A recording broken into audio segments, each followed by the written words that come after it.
Eduardo Bolsonaro. Uma salva de palmas.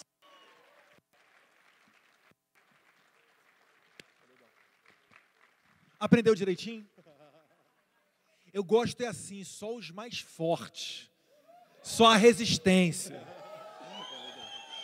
Chega quase 9 da noite, não tem mais nutelagem, não. Então vamos fazer ao vivo. Cadê o passador aqui do negócio aqui? Ou isso será que vai no... Ó. Pessoal, vocês sabem quem é esse cara aí? Vamos bater um papo aqui rapidinho. Não vai ser muito longa a apresentação, não. Que eu já sei que vocês estão cansados. Eu também estou doido para comer um McDonald's e depois ir lá para a festa no Getter, não é isso? A esposa foi lá botar o neném para dormir.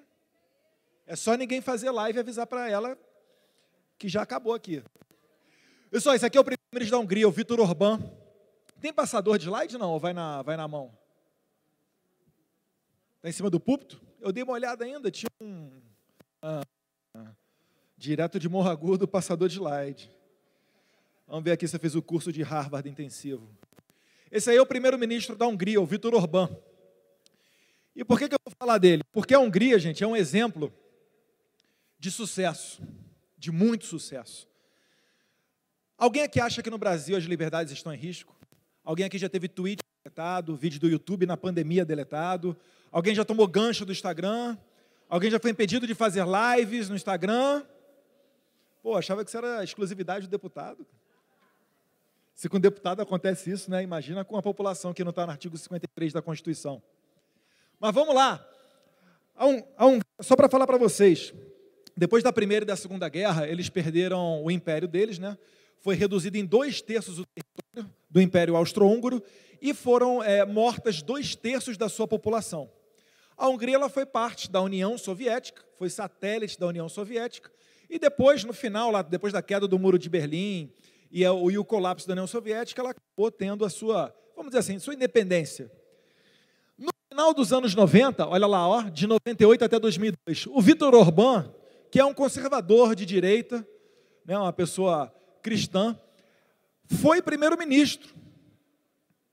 E aí, acabou o problema? Não, não acabou o problema. Depois, a esquerda voltou ao poder e ficou no poder até 2010. Depois de 2010, o Viktor Orbán, ele está agora conseguindo o seu 4º mandato consecutivo de primeiro-ministro.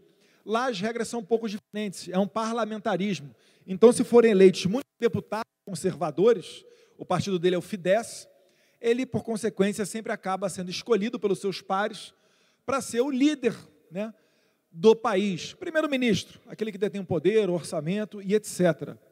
Então, o Viktor Orbán, depois de ter saído de um domínio total da esquerda, e assim, aqui a gente nem chegou a experimentar esse comunismo, né, da União Soviética, aquele negócio brabo mesmo, tipo a Ucrânia, sabe, o Holodomor, mais facilmente 8 milhões de mortes na maior crise de fome do mundo.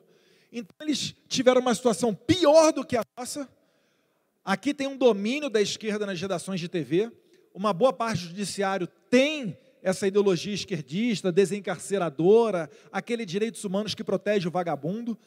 Sofremos na política com o Lula e Dilma, mas ainda assim, eu imagino que a situação da Hungria era pior do que a do Brasil, um domínio completo da esquerda.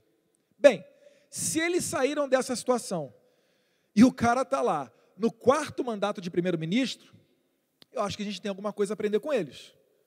E ele, no CIEC da Hungria, ele escreveu não as 12 regras para a sua vida, tal qual Jordan Peterson, mas ele escreveu as 12 regras dessa história de sucesso, de como que ele saiu do domínio total esquerdista para uma vida exemplar, conservadora, vamos assim dizer. E eu aproveitei para copiar o Viktor Orbán. Muita gente que eu vejo na internet fala frase bonita, eu falo, pô, essa frase é famosa. Aí a pessoa não cita o autor. Eu falei, está plagiando gente famosa. Eu não, já falo logo do Viktor Orbán mesmo. E aqui está o Viktor Orbán, né, junto com o presidente, a primeira-dama. Ele, inclusive, ele veio para a posse do presidente Jair Bolsonaro, né? Ele abriu mão do seu Réveillon na Hungria e veio para o Brasil prestigiar o nosso presidente. Aí está aí uma matéria de jornal falando, Viktor Orbán elogia Bolsonaro, Brasil é a definição mais adequada da democracia cristã moderna. Obrigado, Orbán. E a primeira E a primeira lição dele é o quê? Jogue com as suas próprias regras. Se você não entendeu muito bem, vou jogar só um videozinho aqui que eu acho que vocês já viram para exemplificar isso daí. Tira a cabeça da toca, porra. Não é só ficar dentro da toca o tempo todo, não. Tô bem, tô cuidando da minha imagem. A minha imagem tá aqui, eu sou bonitinho. E o REC se exploda. Não, tem que fazer a sua parte. Não tenho amor por esse mandato, por a cadeira de presidente. Zero, zero. Prefeitinho lá do fim do mundo, um jaguapoca de um prefeito, manda prender. Tem que a justiça se posicionar sobre isso, porra. Tem que se posicionar sobre isso abertamente. Não admitimos prisão por parte de prefeitos no decreto. Tem que falar, não é ficar quieto. E aquele direito aqui, e todos os ministros têm que falar isso aí, não é só a justiça. Todos têm que falar. Não é ficar, toca o barco não e vamos em frente. Senhor ministro da Justiça, por favor. Foi decidido há pouco tempo que não podia botar algema em quase ninguém. Por que estão botando algema em cidadão que está trabalhando, ou mulher que está em praça pública, e a justiça não fala nada? Tem que falar, pô. Vai ficar quieto até quando? Ou eu tenho que continuar me expondo? Tem que falar, botar para fora, esculachar. Não pode botar algema. Decisão do próprio Supremo. E vão ficar quieto até quando? Ficar humilhando o nosso povo. Porque isso está crescendo. O pessoal fica apontando para mim, votei em você para você fazer alguma coisa. Votei em você para você tomar decisões, para você brigar. E é verdade. Por causa de vírus, botou esse estuprador para fora. Imagine se tivesse estuprado uma filha nossa, um filho da puta desse posto de liberdade. Agora temos que colocar no lugar dessas pessoas, desse pai que teve a filha estuprada, e o vagabundo foi posto na rua. Quem não aceitar as minhas bandeiras, Damares, família, Deus, Brasil, armamento, liberdade de expressão, livre mercado. Quem não aceitar isso, está no governo errado. Esperem para 22, né, o senhor Álvaro Dias, espere o Alckmin, espere o Haddad, ou talvez o Lula, né? E vai ser feliz com eles, pô. No meu governo está errado. É escancarar a questão do armamento aqui. Eu quero todo mundo armado. Que povo armado jamais será escravizado.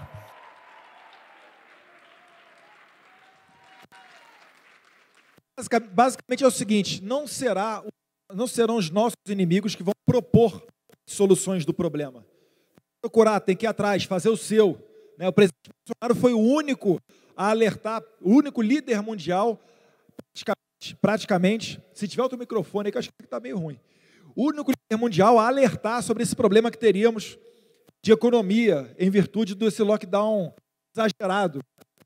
Para finalizar, a frase lá do Church, né? Se você tem inimigos, muito bom. Significa que você brigou por algo, alguma vez na vida. Tá vendo? É só fofoqueira da rua, não. Todo mundo tem inimigos. Segunda lição do Vítor Orbán. O nacional-conservadorismo é um assunto interno. O que ele quer dizer com isso daqui? Primeiro, não fique esperando que a ONU, a OMS, outros países tenham a dizer para nós aqui o que nós devemos fazer. Se o nosso povo é a favor de alguma coisa, tem razão, tem lógica, tem estudo, é para colocar para frente, vamos embora, toca o barco, e o mais rápido possível. A lei de imigração da Hungria é uma das mais rigorosas do mundo. Assim que ele fez uma pesquisa e o povo deu positivo, em 3 meses ele levantou esses muros aqui para impedir uma invasão pré-ordenada, inclusive muito bem remunerada, para cima da Europa, que é o que a gente está vendo hoje. Países que se entregaram a esse mundo maravilhoso sem fronteiras estão sofrendo as consequências. Mudança cultural, piora na economia, aumento da criminalidade.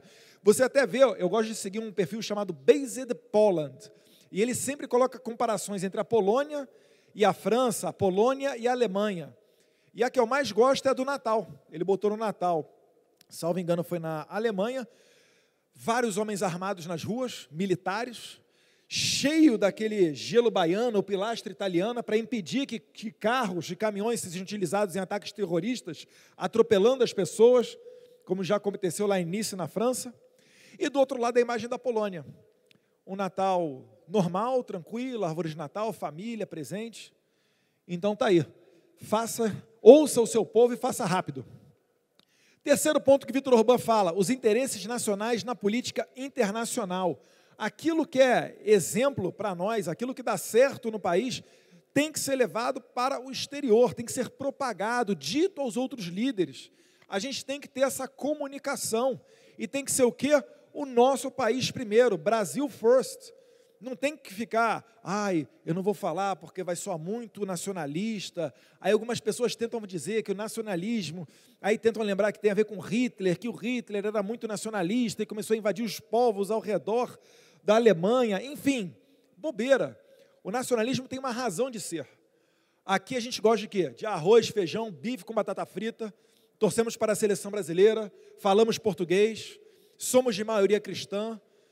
E isso daí é a cultura brasileira. Eu gosto de citar o exemplo aqui, que aqui quando, por exemplo, a mulher, por ventura, vem a cometer um ato de infidelidade, ela não é apedrejada em praça pública. Não é retirada ali, cortada as suas partes íntimas, quando ela alcança a adolescência. Por quê? Porque a nossa cultura não permite isso. A nossa cultura aqui é brasileira, nós somos brasileiros.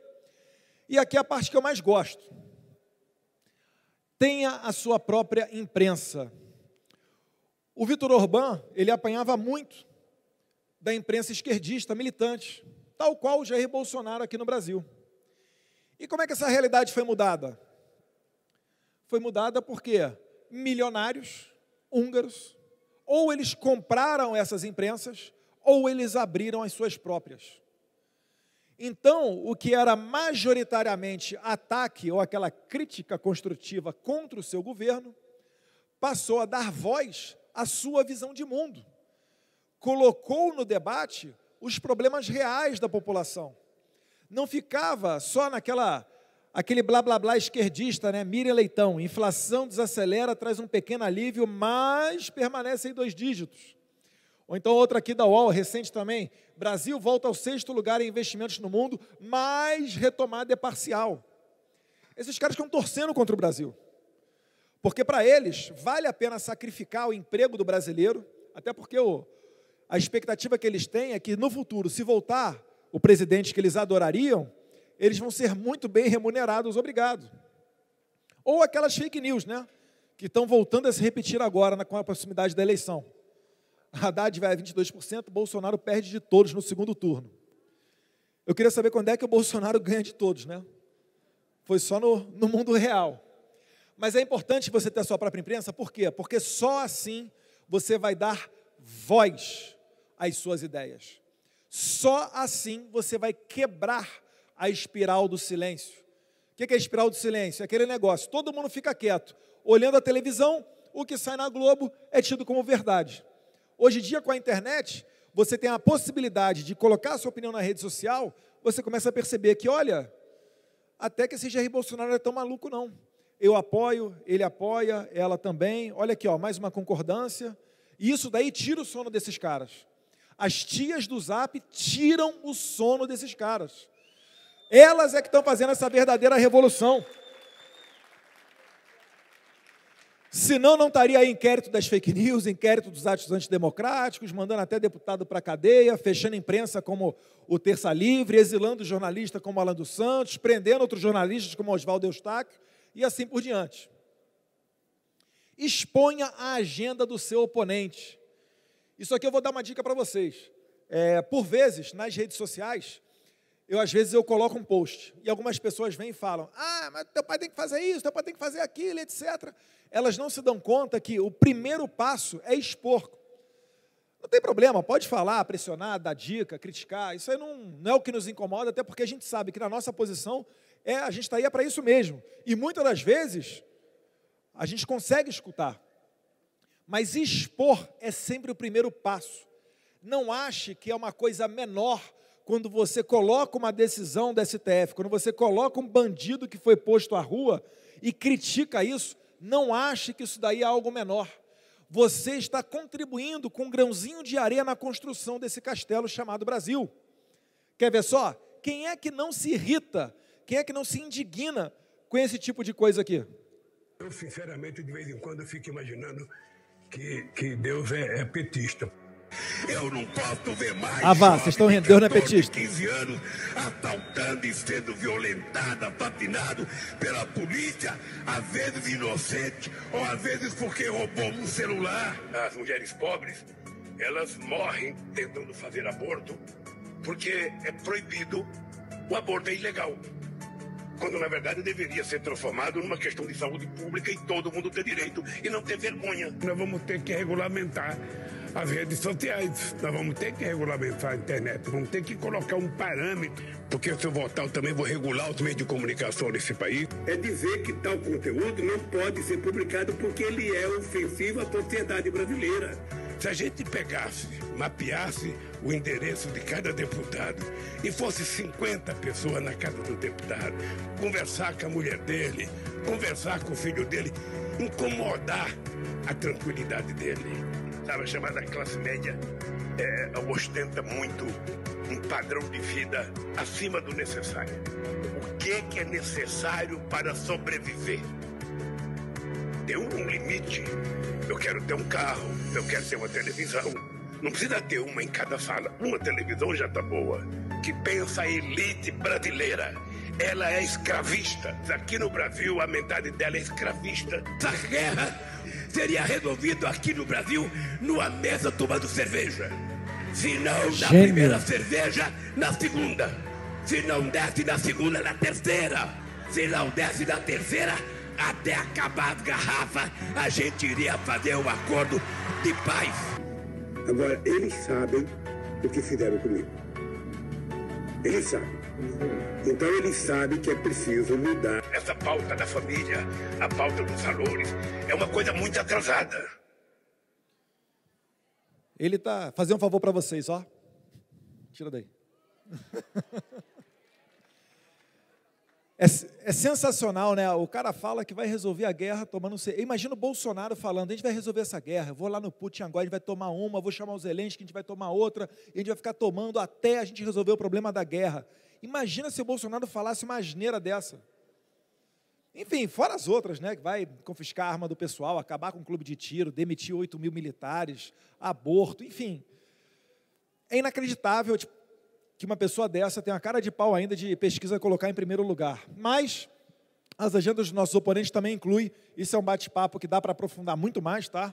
A Agenda 2030 da ONU, que é recheada de ideologia de gênero, igualdade de gênero e todo aquele tipo de coisa que é antinatural. Mas vai ficar para um próximo assunto. Economia, economia, economia. Vítor Orbán é o ponto 6 da sua cartilha. Ele diz que isso daqui é uma base. Se um governo de direita não der conta de gerar empregos, de nada vai adiantar você ficar falando, Júlia Zanata e Guilherme Colombo, de coisas maravilhosas, de teorias perfeitas, de Mises, de Hayek, de qualquer pessoa que seja, se o cidadão não tiver o emprego dele e condição digna de sustentar a sua família. E aí está o Bolsonaro com Paulo Guedes. Duas notícias só para ficar nessas daqui, né? Desemprego cai mais no Brasil do que nos países do G20. E embaixo aqui, Brasil alcançou a 6ª posição no ranking global de investimentos estrangeiros. Ou seja, estamos saindo das páginas policiais e colocando o Brasil no rumo dos investimentos, no rumo da geração de emprego. A gente provavelmente vai alcançar, na eleição, uma taxa menor do que 9,5% de desempregados. O que significa dizer que o PT de Dilma e Lula é pior, eu estou falando sério, em números, é pior do que uma pandemia. Porque esses números agora, eles estão ficando melhores do que no período da Dilma Rousseff. Aí eu convido vocês a imaginar. Pensa como é que estaria o Brasil se não fosse a pandemia. Enfim. 7º, não seja empurrado para o abismo. Aqui ele está falando basicamente, não é somente para você não ficar escutando os seus inimigos e deixar eles orientar o seu trabalho, mas também para não perder a sua conexão com o povo. Para você continuar tendo uma linguagem popular, uma conexão direta com o seu representado. Eu, inclusive, vejo muitas vezes pessoas que têm um nível intelectual muito alto, mas se frustram por não conseguir passar a sua mensagem. E algumas delas acabam até criando raiva do Jair Bolsonaro, né? Pô, como é que pode esse chucro aí conseguir esse tanto de voto, né, Cabo Bebeto? Né, Coronel? e eu aqui, inteligentão, que comi um monte de livro, mas não consegue essa conexão, essa transmissão com a população. Oitavo, leia todos os dias. Por quê? Porque ler é legal, é cool, eu apareço bem na foto? Não.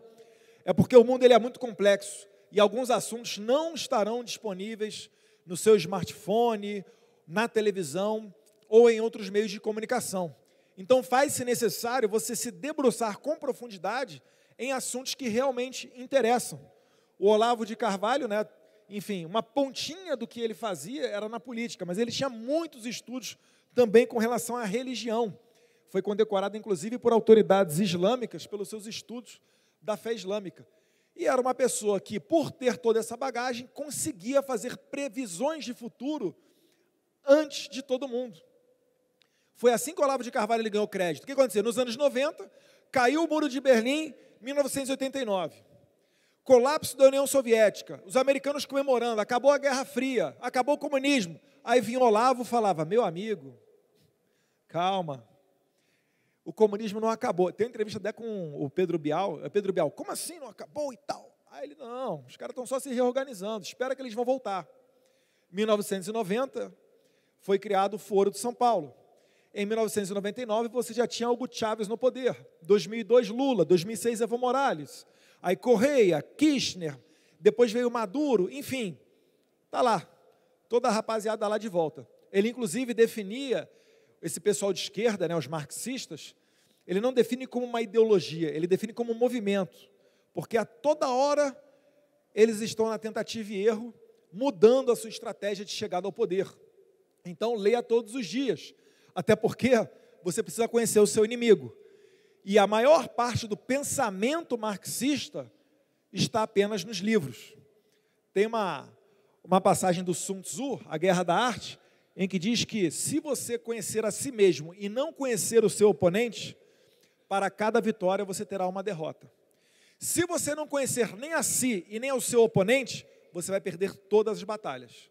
Mas se você conhecer a si próprio e também o seu inimigo, você vai vencer todas as guerras.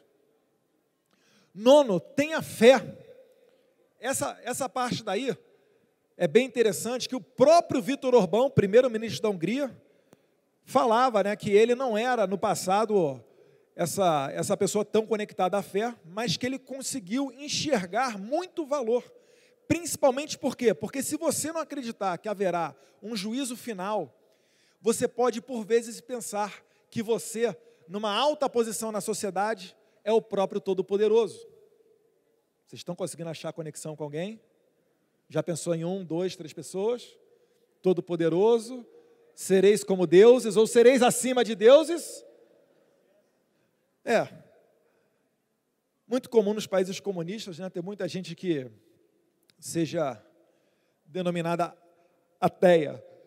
Mas tenha fé, inclusive com fé, o sucesso ele chega mais rápido. Palavras daquele que está no seu 4º mandato de primeiro-ministro. Para nós aqui, essa imagem ela já resume bastante do que eu quero falar e não vou me estender muito nesse ponto, não. Busque aliados. Essa foto é legal, né? Isso aí é o BOP entrando provavelmente numa área dominada por traficantes. E busque aliados por quê? Vocês já repararam que a esquerda não discute em público? Quando vem uma pauta de impeachment do presidente Bolsonaro, a esquerda está toda junta, ainda utiliza a linha dos trouxas lá do bumbum guloso. Ah, quer apoiar o impeachment do presidente? Chega aí. Chega aí, Tour de Blonde. Chega aí, que é a favor da criação do partido nazista. Chega aí, bobinho, ingênuo, papel higiênico da esquerda. A esquerda, ela sempre trabalha de maneira unida, porque ela sabe que aí está a força. Enquanto que nós, fazendo aqui uma autocrítica, tá? Da qual eu também não fujo, no primeiro sinal de discordância, a gente já começa a treta no Twitter, né? Às vezes eu dou umas pontuadas ali no Twitter quando a situação passa do controle e eu acredito que eu deva alertar as pessoas que muitas das vezes vêm para mim, Eduardo, mas o Kim, o Mamãe Falei, eles são Bolsonaro. Eu falo, porra, amigão, calma lá, né? Calma lá, né? Mas nós devemos mirar nas nossas conversões, naquilo que converge. Ele dá o exemplo do Vaticano. Por exemplo, o Vaticano, ele apoia a acolhida dos refugiados ucranianos. E o governo da Hungria também tem uma política para o acolhimento desses refugiados. Porém, o Vaticano critica, né, a rigorosa lei de imigração da Hungria. Tudo bem, não vou ficar tretando por causa disso. Agora, Vaticano, vamos junto então trabalhar na questão dos ucranianos? E assim a gente deve se comportar também. Isso daqui é um alerta principalmente para essas eleições, que é muito comum nós da direita acharmos, né, olharmos para o outro como concorrentes na época da eleição e a treta comer solta. Isso daí não adianta muito falar porque é quase que inevitável, né? Vai acontecer mais uma vez, mas fica o meu apelo aqui para a união. Inclusive as pessoas que estão mais próximas de mim, quando elas relatam que estão sendo atacadas por pessoas do mesmo partido, eu falo, cara, deixa, fala nada não. Ele vai se queimar sozinho. E você alimentar essa treta não vai contribuir em nada, você não vai ganhar 1 ou 2 votos a mais por causa disso. Então corre, faz o teu, faz a tua correria, gasta a tua sola de sapato, que você vai se dar bem.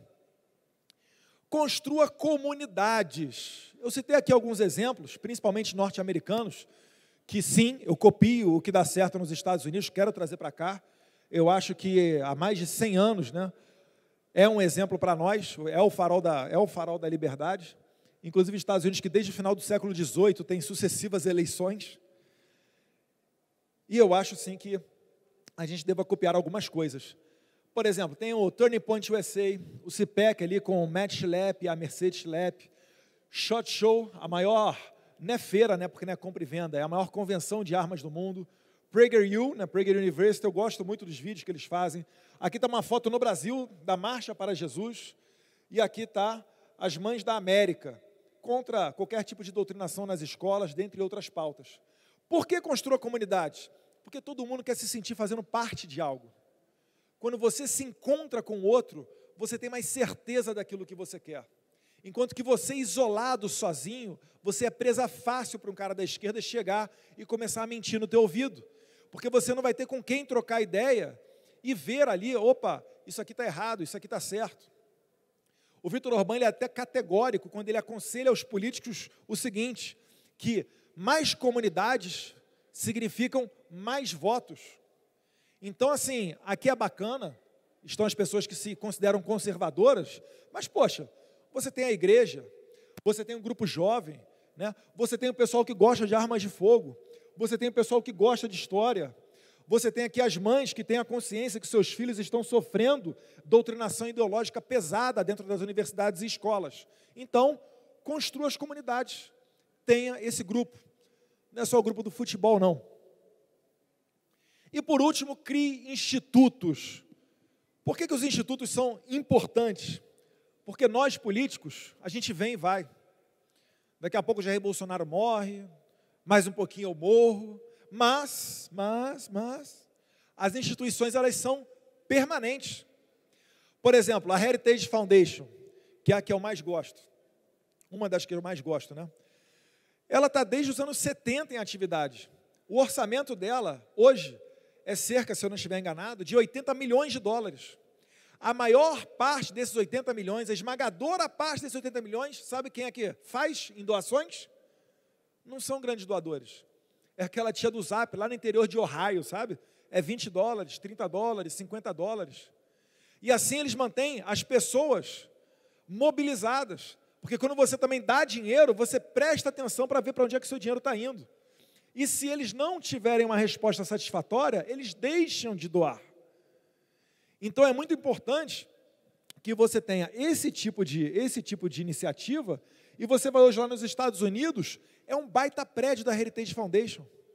Eles fazem pareceres e tem um ranking de liberdade econômica que é referência para todos os países, inclusive o Brasil, que eu fui procurado por pessoas, por autoridades de Brasília, querendo ter encontro com o pessoal da Heritage Foundation, para entender qual é a metodologia usada nessa pesquisa sobre liberdade econômica, para que o Brasil pudesse focar as suas políticas, a fim de melhorar a sua posição no ranking da Heritage Foundation. Olha o poder que tem uma instituição como essa. Leadership Institute, o American Conservative Union, é o que faz aqui o CPAC, junto agora com o que eu tenho com o Sérgio Santana, com o nosso Instituto Conservador Liberal. E isso daí não tem fim não, tá? Vocês podem criar, vocês próprios, né? Cria um CNPJ, fala com um advogado, cria um instituto, começa a correr atrás de doação, começa a correr atrás de uma maneira de se manter, e aí, quem sabe, não vira uma National Rifle Association. Eu não consigo ler daqui. National Rifle Association, que é a maior associação do mundo. É a Associação Nacional do Rifle, nos Estados Unidos. Vai ali, acho que de 3 a 5 milhões de associados. Entende que você, quando tem uma National Rifle Association, é difícil para vir um pessoal do mensalão e aprovar um estatuto de desarmamento? Por quê? Porque esses caras aqui, primeiro, quando tem um projeto de lei no Congresso, ele já tem uma equipe que conhece os senadores e os deputados e entram em campo para falar um por um, para ser aquela pessoa lá que vai encher o saco aqui, ó, Associação dos Conservadores do Brasil, Sou Mais Brasil. É isso aí. Cada um dentro da sua vizinhança, do seu bairro, do seu estado.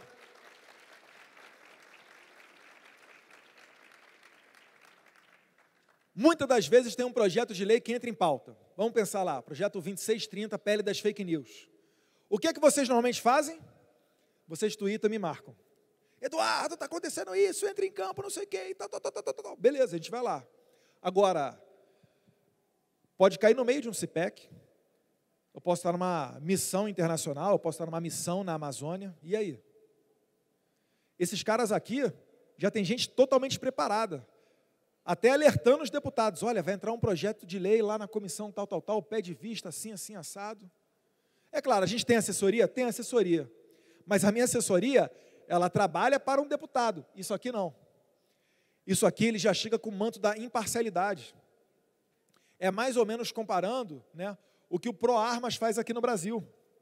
O que o ProArmas faz? É o que o Polon faz, né? Ele vai, entra lá, fala senador por senador, não quer saber se é de direita ou se é de esquerda, faz um vídeo, presta uma satisfação, transmite aos seus representados, aquele senador pensa, poxa, aqui tem um nicho de voto, ó, de repente vale a pena eu sair da minha posição em cima do muro e começar a apoiar essa pauta. Poxa, esses argumentos aqui são bons, eu vou votar a favor desse projeto, ou vou votar contra. E além disso, a NRA, ela ainda presta um serviço aos seus membros, que é de advocacia em caso de legítima defesa, que é o que o ProArmas também está fazendo agora. Então, repara que a gente sai da dependência total dos políticos e cria mecanismos para, de uma maneira perene, ter esse jogo mais equalizado. Porque de um lado está a Globo, o Estadão, a Folha, está o Sou da Paz, está o Viva Rio, está o Greenpeace, a WWF, e do outro lado estamos nós aqui, o quê? As tias do Zap na internet. Beleza, é bacana, mas para bater de frente com esse pessoal, tem que colocar o sarrafo lá em cima. Uma viagem a Brasília é uma passagem, são 2 diárias de hotel, são 6 refeições. Será que todos nós aqui poderíamos fazer isso? Dificilmente para quem tem um emprego. Né? Você tem o teu emprego, você tem que ir lá trabalhar de segunda a sexta pelo menos. Você não pode se dar o luxo de sair, olha, quarta-feira vai ter sessão em Brasília, patrão, vou dar um pulo lá em Brasília, ah, tem dinheiro? Não, mas eu vou me virar. Isso daqui é uma organização que certamente eu dou muito valor, e eu acho que o Instituto Conservador Liberal, que eu tenho com o Sérgio Santana, é só o início. E, inclusive, muitas pessoas falaram, Eduardo, traz o ICL aqui para a Bahia, traz o ICL aqui para o Rio de Janeiro, para Mato Grosso do Sul. Aí eu falei, não, cria você o seu aí. Ou então, procura, porque às vezes já tem um na tua cidade. A gente quer cooperar, a gente não quer protagonismo. A gente quer te ensinar a fazer. Para que depois, o seu instituto, de repente, goste mais de armas, vira uma National Rifle Association. Ou vai mais para a parte educacional, comunicação, entra lá para o Leadership Institute. Gosta de fazer eventos, vira uma American Conservative Union. E assim por diante. E para finalizar, seguindo aqui a linha do Vítor Orbán, é um vídeo que, por onde eu passo lá nos Estados Unidos ou em outros países, eu mostro para quebrar com essa coisa de que o Jair Bolsonaro é um ditador, é uma pessoa isolada, é uma pessoa sem apoio da população. E eu passo aqui uns 2 minutinhos só de algumas motocicletas do presidente.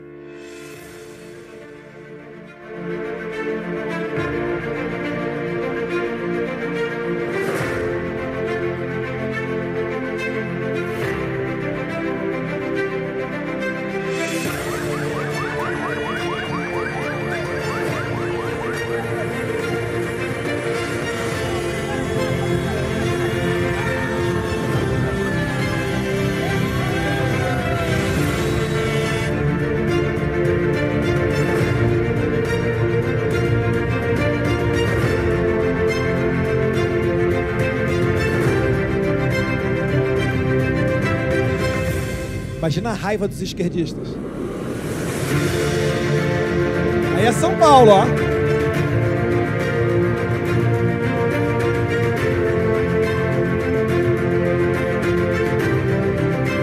Os estrangeiros lá fora que gostam de moto ficam, cara, quando é que vai ser a próxima? Eu quero participar também.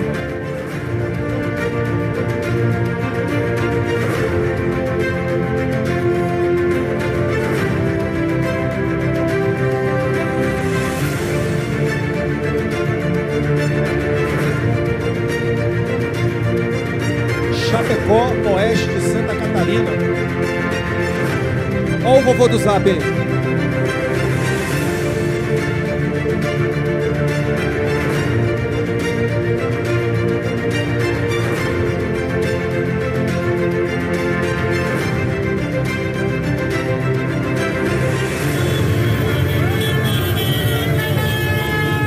Aí a terra do Pedrinho, ó, Rio Grande do Sul.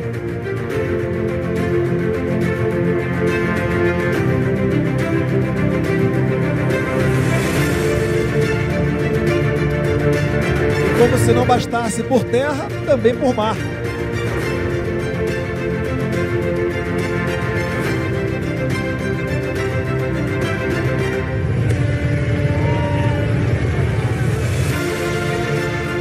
Santa Catarina, Florianópolis.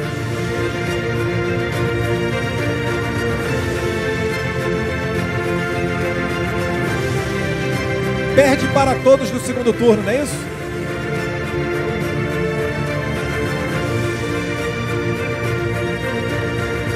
Aí no final também mostra a imagem da facada, porque lá fora o pessoal não sabe, a maioria deles não sabe desse acontecimento. E sempre relembrando que foi um ex-membro do Partido Socialismo e Liberdade.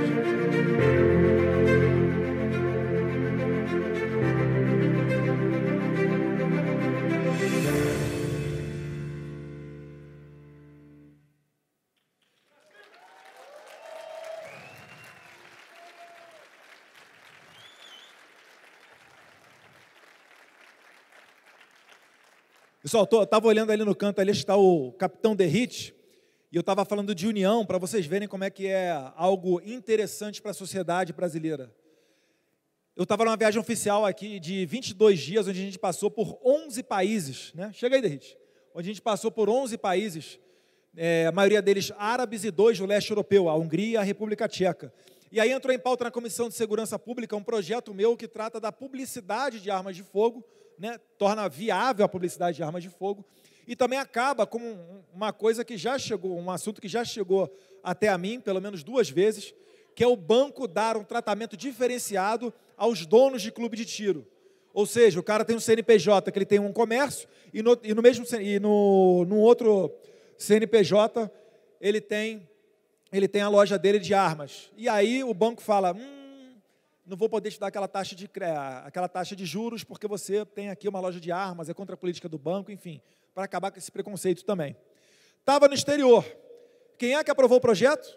Derrite. Se ele me visse como inimigo, o que ele faria?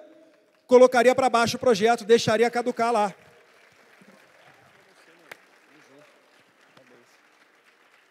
Por quê? Porque ele é aqui de São Paulo também, igual a mim. E daqui a pouquinho a gente vai trocar as farpas aí, que ele vai disputar voto comigo. Farpa não, né? A gente vai trocar um tirinho. Vai no clube de tiro aí. Mas, enfim, tá vendo como é que isso daí é interessante? Prezado Cabo Bebeto, que aprovou o menor ICMS do Brasil para importação de arma de fogo. Lá em Alagoas, hein? Quem diria, hein? Já foi exemplo de estado mais desarmado do Brasil, com a pior taxa de homicídios. Parabéns por participar dessa mudança. E, finalizando aqui, o nosso compromisso não é com a vitória, o nosso compromisso é com o bom combate. A gente não pode acontecer conosco aquilo que certamente acontece com alguns venezuelanos, que é o quê? Que é olhar na cara do seu filho, passando fome, naquela situação deprimente da Venezuela, para dizer o mínimo, e falar para ele, olha, lá no passado, quando eu podia fazer alguma coisa, eu não combati o bom combate. Certamente, se nós fizermos tudo aquilo que está ao nosso alcance, ainda que venhamos a perder, a gente vai conseguir olhar na cara dos nossos filhos e falar, olha, o teu pai foi homem pra caramba, E a gente está nessa situação ruim, sim, é verdade. Mas não foi por culpa minha. Porque o futuro a Deus pertence. Vocês viram o presidente Bolsonaro falando aqui, né? Poxa, conversem com um colega aí do futebol, com uma pessoa humilde, com o seu patrão, de repente, numa condição financeira melhor, mas fale com alguém sobre essas verdades. Vamos sair aqui da nossa bolha. Essa é a maneira que a gente tem de, utilizando as armas da democracia, conseguir fazer do Brasil o país que nós queremos. Eu não quero saber se você confia ou não na urna eletrônica. Dane-se isso não é assunto para vocês. Pelo menos nesse momento. O presidente está fazendo o trabalho dele. Por quê? Porque se você achar que as urnas são certamente ineficientes e não for votar, você vai estar dando de graça o poder para a esquerda. Você sequer vai saber se apertando o númerozinho, Satia, número 1, se lá na tela vai automaticamente aparecer o 17 ou 13, igual foi em 2018. E é engraçado, né? Padre do Bolsonaro. Os caras apertavam 1, nunca aparecia o 17, né? Só aparecia o 13 direto e finalizava a votação. Então, meus caros, é o recado que eu tenho que dar para vocês aqui. União, se nós dividirmos, a gente vai ser presa fácil para os nossos inimigos. Vocês sabem que a imprensa tenta fazer isso a todo momento. E, sob a liderança do presidente Bolsonaro, sim, se Deus quiser, a gente vai levar esse país aqui no lugar que ele merece. Brasil acima de tudo e Deus acima de todos. Muito obrigado, CIPEC. Se Deus quiser, até o ano que vem, em mais uma edição do maior evento conservador do mundo. Muito obrigado.